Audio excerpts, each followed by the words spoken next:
Hoje o Brasil está passando por um momento de grande vergonha. O maior e melhor presidente da história da nossa nação, condenado, junto com um general de 79 anos, condenado, e várias outras pessoas que eram e continuam sendo exemplo de dignidade, de patriotismo. Houve um golpe? Vamos admitir, houve um golpe.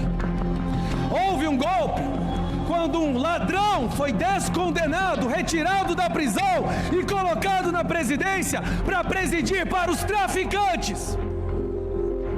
Houve um golpe quando o ministro do STF orienta e manipula as eleições de uma forma que um candidato não podia sequer fazer live.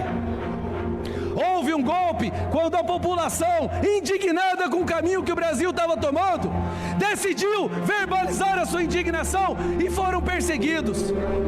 Está tendo um golpe nesse momento. E o caminho que nós estamos tomando, senhores, é o quê? Narco-estado. O Brasil está se transformando num narco-estado.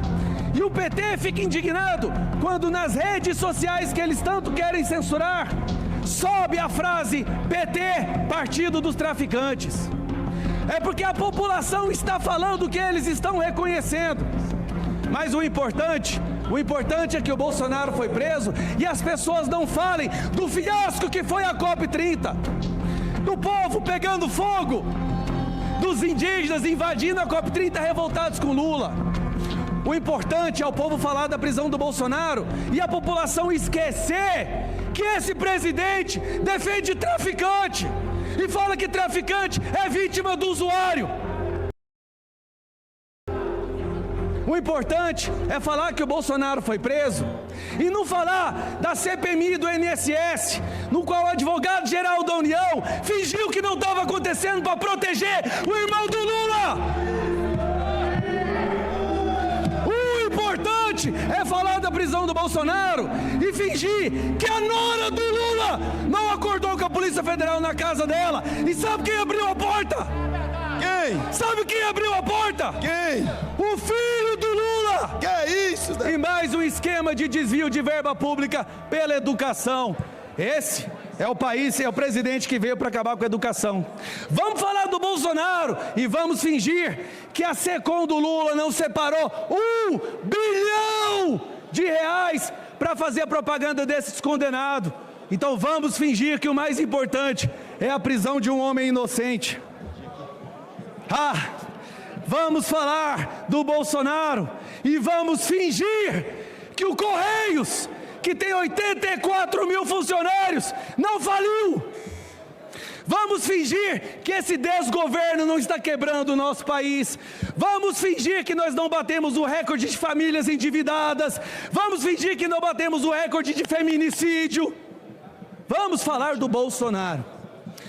Aquele lado celebra hoje. Sabe o que eu lembro quando eu vejo aquela celebração daquela turma?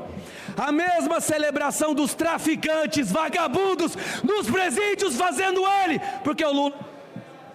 Para concluir, presidente. Só para concluir. Para concluir. A fila está grande. O tempo é o senhor de todas as coisas. Hoje, o lado negro, o lado sombrio, o lado perverso, o lado dos traficantes celebra. Mas o tempo, podem ter certeza, amigos, o tempo vai nos ajudar a mostrar o que realmente aconteceu. E por mais que eles tentem prender Bolsonaro, a direita só fortaleceu. E nós vamos, no futuro, não muito longe, resgatar esse... Mas o que a gente percebe é que hoje, muito do que o Brasil está enfrentando é o que o brasileiro merece. Essa é a realidade. Porque se um país ele não se preocupa com o próximo, minimamente até mesmo com a sua liberdade, é porque realmente vocês merecem isso mesmo. Vocês merecem aplaudir a Maria do Rosário. Vocês merecem aplaudir alguém que literalmente está aqui há mais de 20 anos, mais do que a minha idade, e sempre a técnica deles, de toda a esquerda aqui, é acusar os outros e a culpa nunca é deles. Eu nunca fui presidente da República. Ninguém aqui nunca foi. Ninguém aqui nunca foi responsável por uma diretriz real do Brasil em termos executivos. Quem esteve à frente do país há 14 anos chama-se PT, Partido dos Trabalhadores. Ou seja, Se o povo escolhe isso, o povo merece também colher o governo que ele elegeu. Eles precisam de tanto subterfúgio para poder me atacar, que pegam familiares, mas o imbecil não sabe que cada um tem seu CPF, cada um responde pelos seus atos. Se cada um aqui for responder pelos atos dos seus familiares, todo mundo vai ser preso. Quem que foi responsável pelos maiores escândalos de corrupção desse país? Eu não tenho um dos meus 100 processos de 29 anos de vida por corrupção, por lavagem de dinheiro, por rachadinha, por desvio de emenda, nada. Só tenho processos por falar a verdade, como ontem. Eu falei que uma mulher trans, que é um homem biológico, é homem, e eu tomei uma multa de 40 mil reais. Aí para muitos podem achar, mas o que tem a ver, Nicolas? Por que você quer ficar interferindo na sexualidade do outro? É muito mais profundo do que isso. Porque quando a realidade já não é mais a realidade, tudo se torna tudo. E portanto, não existe mais nada concreto. A verdade só se tornou uma palavra que a gente nem sabe mais o significado. Qual que é a verdade disso aqui para nós? O que nós de fato, quando a gente estava lá entregando um panfletinho para as pessoas votarem na gente, quando vocês votaram em nós, o que vocês pensavam? Queremos que isso aqui seja um local de debate, que isso aqui seja um local para você poder convencer um ao outro e a gente colocar pautas que realmente mudam o povo. E o que acontece? Nada.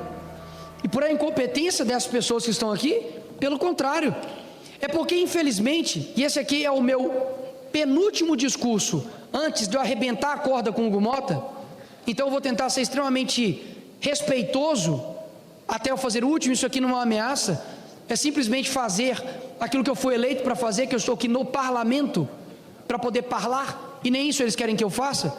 De que hoje foi preso 3 generais, algo que nunca aconteceu na história do nosso país. Hoje, um deputado federal eleito perdeu o seu mandato na canetada por um ministro do STF, ferindo Constituição, regimento interno nessa casa. E sabe o que muitos estão preocupados? Só com o próprio umbigo. Ou seja, a maioria do Brasil merece a merda do Lula, merece o Alexandre de Moraes, merece o STF que tem, merece inclusive, quando chega aqui, boa parte da população continua apoiando o PT, o presidente da República não se solidarizou com os policiais que foram mortos defendendo nossos cidadãos. Esse é o cara que está comandando o teu país. E muitos não conseguem dar um passo para trás e falar, errei no meu voto, ou não posso mais fazer isso. Sabe por quê? Porque já está afundado num lamaçal ideológico tão grande, de orgulho tão grande, que não consegue mais viver pela verdade, de falar, peraí, tudo bem, não gosto do Bolsonaro, não estou discutindo aqui mais quem votou 22, quem votou 13, mas não admitir que hoje nós temos um partido político que é aliado ao crime, aliado àquilo de ruim que tem aqui no nosso país, é literalmente ignorar a realidade. Mas ignorem a realidade, mas não dá para ignorar as consequências da realidade. E isso que a gente precisa viver. Fica aqui durante anos discutindo qual a reforma que nós precisamos nas instituições, qual que é o melhor modelo, social-democrata, comunismo, capitalismo, socialismo fabiano, sendo que na verdade a reforma que nós precisamos é individual. Essa é que é a reforma. O que eu sinto é muitas pessoas querendo depositar sua confiança, tanto na direita quanto na esquerda, somente em um ser, e aqui eu não falo dos 2 maiores líderes, eu estou dizendo em um ato, em uma coisa, como se houvesse alguma bala de prata para poder salvar esse país, a não ser a responsabilidade individual. Agora, meus senhores, se essa casa aqui for investigar realmente, cada um passar limpo, vai sobrar muito pouco. Por que será? E quem que os colocaram aqui? Quem colocou o Lula lá na presidência? Condenado em 3 instâncias, por dezenas de juízes, com mais de 10 mil provas. Quem? Foi a maioria do povo brasileiro, não foi? Ou seja, querem que nós alteremos a realidade de um país sem alterar a tua realidade? Se eu for falar tudo aqui que acontece aqui nesses corredores aqui, é capaz de eu nunca mais ter boas relações aqui com vários que estão aqui. E por que isso acontece, senhor presidente? Porque isso aqui é um mero... A democracia virou um falso Deus. Isso aqui é uma mentira. Sabe por que a anistia, meus senhores, não foi pautado ainda? Mesmo sendo aprovado com mais de 300 votos, porque infelizmente há um poder hoje no país que colocou essa casa de joelhos, inclusive infelizmente o presidente dessa casa também, que eu acredito que deve estar sofrendo ameaças por conta dos seus familiares e grandes processos, que não estou pedindo para aprovar nada. Eu jamais chegaria aqui e falasse assim, ou você aprova ou senão você é um merda. Eu jamais seria leviano desse jeito. O que eu estou pedindo era para que meramente paute uma pauta importante, porque por muito mais, mesmo que o pai do Hugo Mota esteja sob pressão, houve um pai que morreu na Papuda, como Clezão. Há um pai agora, mesmo que você discorde dele, que está com 70 anos de idade, com uma tornozeleira injustamente colocada, com uma prisão fraudada, e ninguém liga. Ou seja, como que eu vou mudar um país através de um projeto de lei? Você acha que o projeto de lei vai mudar a tua vida? Acorda. O que vai alterar de fato é a mudança individual, é a responsabilidade de cada um fazer o que é certo. O problema é que quando chega aqui, muitos não têm essa busca pela verdade por conta de várias coisas, emendas, poder, acesso, se distorcem para poder ocupar cargos. Bando de canalhas que vão responder isso não para mim, não para vocês, mas aqui eu não posso deixar de falar sobre quem realmente tem um controle. E eu não falo isso aqui da boca para fora, senhor presidente. Eu falo porque eu não tenho dúvidas, e eu não estou aqui politizando a minha fé, porque eu estou político, mas eu sou cristão. Eu não tenho dúvidas que todos aqui prestarão contas, e aí sim, é bom eles temerem. Esse aqui é o meu compromisso, de que muito embora nós tenhamos um cenário extremamente desesperançoso. Para concluir. A esperança desse país não passa, por mais que seja importante, ela não passa por meras eleições. Ela vai passar pela mudança de espírito, de alma, de capacidade da gente fazer o que é certo. Esse que é o meu praticamente clamor aqui hoje, de alguém que sofre na pele, que tem sacrifícios visíveis e invisíveis com a minha família, com as minhas 2 filhas, e que está aqui disposto para poder mudar esse país. Obrigado, presidente. É importante lembrar que neste exato dia conclui-se o golpe está consumado pelo Supremo Tribunal Federal, colocando pessoas inocentes, pessoas perseguidas, pessoas que serviram a este país, inclusive militares, na cadeia, de forma ilegal e inconstitucional. Senhor presidente, esta casa precisa votar a anistia, precisa virar essa página. O deputado Paulinho da Força, inclusive, está aqui, relator do projeto.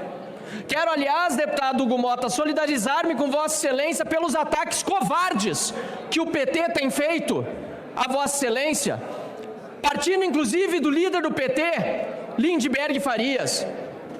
Dizem que defendem democracia, mas atacam Vossa Excelência e este parlamento de uma forma covarde.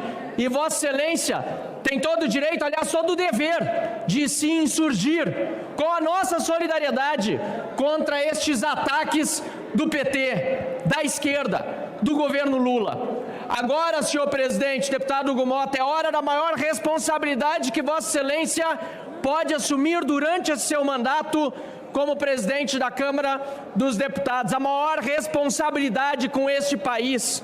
Precisamos, repito, precisamos virar a página, precisamos de anistia. Aliás, o correto seria anulação dos processos. Afinal de contas, muita gente, inclusive quem eventualmente quebrou no dia 8 de janeiro, e ninguém aqui, muito menos eu, incentivou qualquer tipo de violência lá atrás, já pagou muito mais caro do que qualquer vândalo. Vandalismo dá de 1 a 6 meses de detenção. Ninguém vai preso no Brasil. Tem gente que já está há quase 3 anos ou na cadeia ou com tornozeleira eletrônica. Por isso, senhor presidente, pela responsabilidade, inclusive, que Vossa Excelência assumiu com a oposição quando candidatou-se a presidente da Câmara. Eu fui candidato, sim, mas lembro que boa parte da direita, da oposição, votou em Vossa Excelência porque havia e há este compromisso com a pauta da anistia, com essa virada de página que precisamos fazer no Brasil. Hoje, mais do que nunca, Vossa Excelência tem ao seu lado o deputado Paulinho da Força. Rogo, deputado Hugo Mota, paute a anistia, viremos esta página, pacifiquemos o Brasil, olhemos para frente pelo bem da nossa nação. Muito obrigado, senhor presidente.